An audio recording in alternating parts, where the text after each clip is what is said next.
आपल्या देशामध्ये साधारण 4.5 कोटीपेक्षा जास्त केसेस आज पेंडिंग आहेत, ज्यातल्या 2/3 ज्या काही केसेस आहेत त्या रिलेटेड टू प्रॉपर्टी आहे. यांची काय नीड काय आहे आत्ताच्या मार्केटला? का मी तुला सांगतोय, कारण का हे जर डीजी नोटीस नव्हतं तर हे आधी कसं चालायचं किंवा अजूनही कसं चालतं, जर हेही तू आम्हाला सांगू शकतोस. तर आता लँड लिटिगेशन किंवा प्रॉपर्टी लिटिगेशन हा इंडियामधला एक मोठा प्रॉब्लेम म्हणता येईल.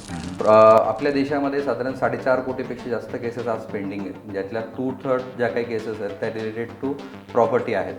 तर जर डीजी नोटीस नसतं तर आत्ता लोक काय करतात की मल्टिपल न्यूजपेपर्स घेतात. जसं पुण्यामध्ये आपण बघितलं तर काही सर्टन पब्लिकेशन्स आहेत की ते फॉलो केले जातात.